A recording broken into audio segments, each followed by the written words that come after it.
Oke, Assalamualaikum warahmatullahi wabarakatuh. Sebelumnya, perkenalkan nama saya Dafarian Zarahab, NPM 22 02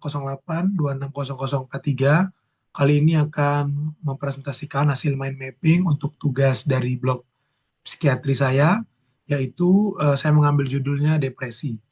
Baik, eh, depresi secara definisi adalah gangguan suasana hati yang mempengaruhi pola pikir, perasaan, dan aktivitas sehari-hari.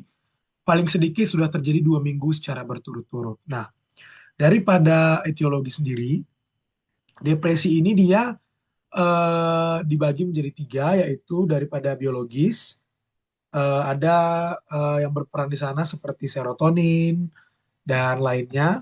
Lalu ada juga genetik dan juga psikososial. Jadi memang orang-orang yang mempunyai sosial yang cukup mengecam, sering istilahnya kelam gitu dapat meningkatkan risiko untuk terjadinya depresi. Nah, depresi sendiri eh, secara klinis ataupun secara gejala itu dia ada dinamakan sebagai gejala mayor dan gejala minor. Ataupun pada klinis kita sering sebut dengan CG-CHAPS.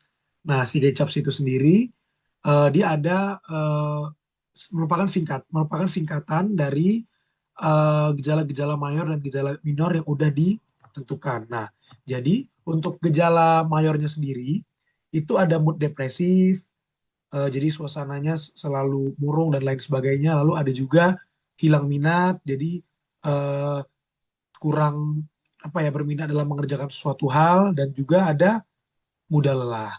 Nah, daripada gejala minor sendiri itu ada konsentrasi dan perhatian yang berkurang, harga diri dan kepercayaan diri yang berkurang, dan ada gagasan tentang rasa bersalah dan tidak berguna, lalu ada pandangan masa depan yang suram dan pesimis, dan ada gagasan untuk bunuh diri, ada gangguan tidur dan nafsu makan berkurang. Nah, untuk klinis sendiri itu disingkat SIGECHAPS atau gambaran klinisnya. SIGECHAPS ini adalah singkatan dari sleep, jadi tidurnya terganggu, interest, ya, dia juga kehilangan minat, lalu ada guilty, rasa bersalah, energinya yang mudah lelah, lalu ada konsentrasi yang terganggu, ada appetite, selera makan yang berkurang, ada physicomotor retardation, dan juga ada suicide, dan rasa ingin bunuh diri.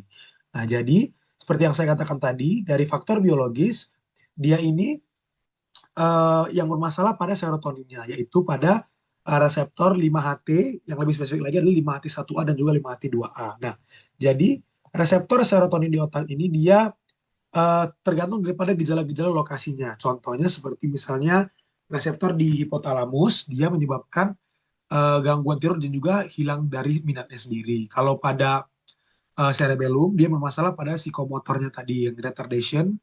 Lalu ada di medula spinalis dia jadi jadi fatigue. Lalu pada hippocampus dia mengganggu memori dan juga mood.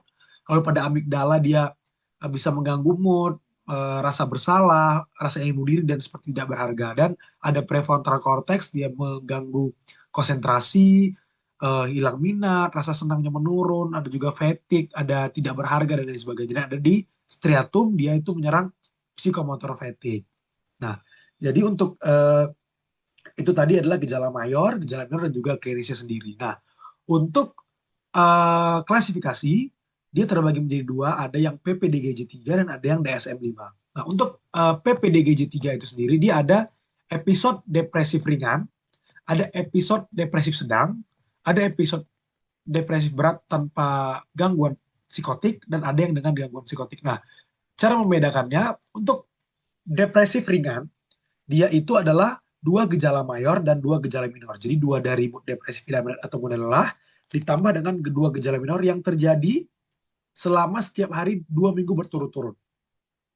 Nah, kalau yang sedang dia itu 2+3. Jadi dua gejala mayor dan tiga gejala minor. Nah, untuk yang episode depresi berat tanpa psikotik, dia itu tiga gejala mayor dan empat gejala minor tanpa gangguan psikotik. Gangguan psikotik seperti halusinasi, ilusi, dan juga waham. Nah, untuk yang episode depresi berat dengan psikotik, sama dia tiga gejala mayor, empat gejala minor, Tapi dia di sini ada gejala psikotik seperti waham, halusinasi dan juga ilusi tadi. Nah, untuk DSM-5 sendiri dia ada beberapa macam, ada yang eh, Disruptive Mood Dysregulation Disorders atau DMDD, dia itu ditandai biasanya pada anak-anak terjadi di 6 sampai dengan 18 tahun, ditandai dengan ledakan amarah yang berulang-ulang dan semakin parah.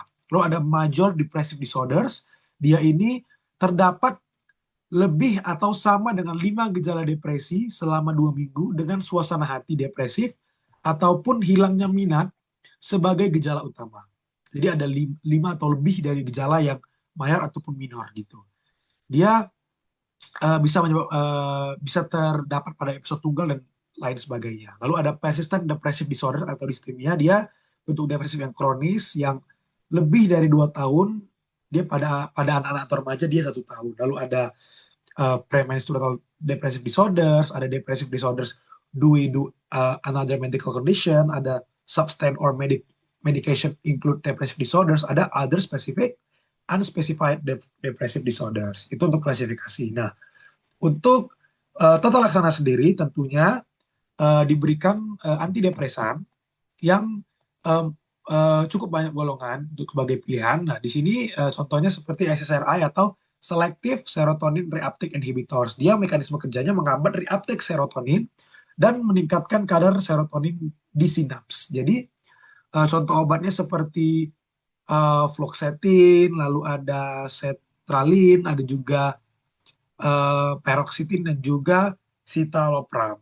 Nah, jadi untuk selanjutnya ada SNRI atau serotonin neuroepinephrine reuptake inhibitors. Dia mekanisme kerjanya dia menghambat reuptake serotonin dan neuroepinephrine. Contoh obatnya seperti venlafaxine, lalu ada duloxetine.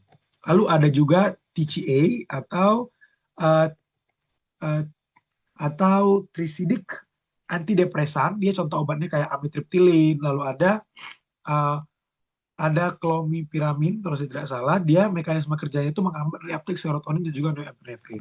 Dan yang terakhir ada uh, MAOI atau MAOI, dia itu monoamine oksidase inhibitor, dia mekanisme kerjanya menghambat enzim monoamine oksidase yang memecah serotonin, norepinefrin, dan juga dopamin. Jadi dia mencegah pemecahan lebih karena pada pasien depresi dia serotoninnya sebelum terbentuk secara sempurna sudah dipecahkan kembali. Jadi MAOI ini bekerja pada monoamine oksidase pada uh, enzim tersebut. Nah, untuk prognosis sendiri, dia episode depresif yang ditangani sembuh dalam 3 bulan jika tidak bisa mencapai 16 sampai 12 bulan walaupun menggunakan obat 20 sampai 35 pasien mengalami gejala residual dan gangguan fungsi sosial. Baik, mungkin sekian mind mapping tentang depresi yang saya sampaikan. Bila ada kurang, saya ucapkan mohon maaf dan saya ucapkan terima kasih atas perhatiannya. Saya akhiri dengan doa penutup majelis. Subhanakallahumma wa bihamdika. Asyhadu alla ilaha illa anta astaghfiruka wa atubu ilaik. Wassalamualaikum warahmatullahi wabarakatuh.